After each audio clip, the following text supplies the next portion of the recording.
آج سے ہزاروں سال قبل جزیرہ عرب کے جنوبی علاقوں میں یمن کے گرد و نواح میں ایک شہر آباد تھا جسے سبا کہتے تھے، اور وہاں آباد لوگوں کو قوم سبا کہہ کر پکارا جاتا تھا۔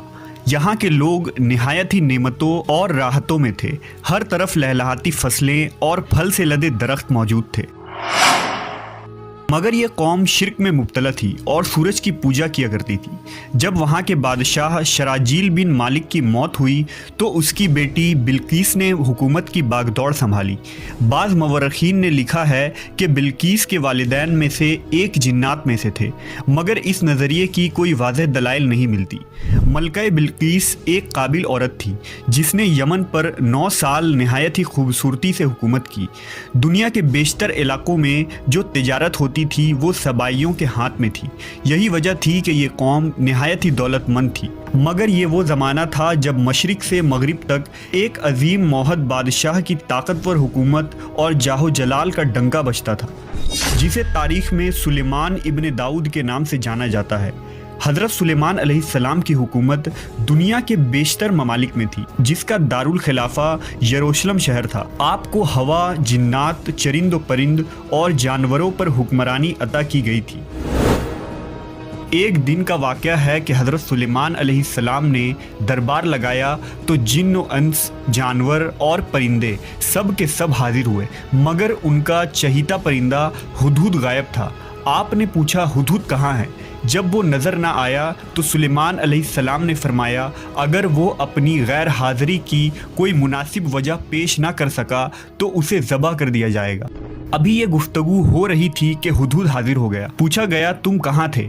ہدہد نے بڑے احترام سے جواب دیا، اے اللہ کے پیغمبر، میں اڑتے اڑتے ایک ایسے ملک پہنچ گیا جہاں لوگ شرک میں مبتلا دیکھے۔ وہ آگ اور سورج کی پوجا کرتے ہیں۔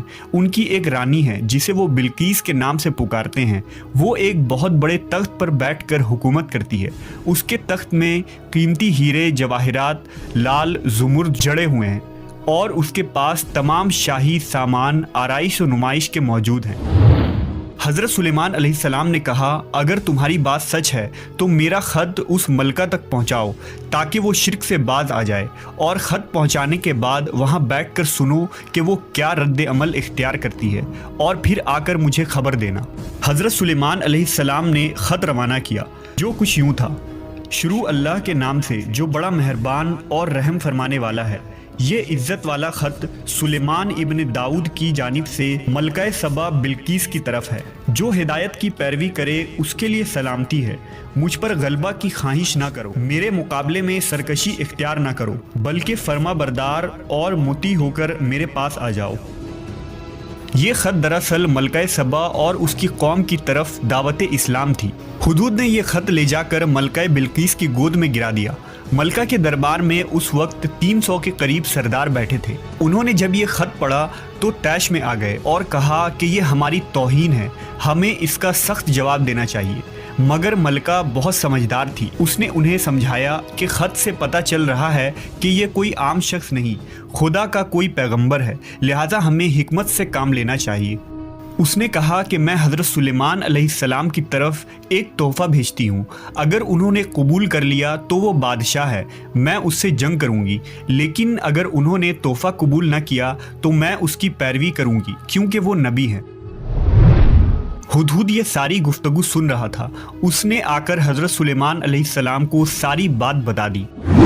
حضرت سلیمان علیہ السلام نے جنات کو حکم دیا کہ شہر میں داخل ہونے والے راستے پر سونے چاندی کی اینٹوں کا فرش بچھا دیا جائے۔ راستے کے دونوں جانب سونے کی عجیب الخلقت جانور کھڑے کر دیے جائیں۔ وزراء اور عمال سلطنت کی تمام کرسیوں کو سونے کا کر دیا جائے۔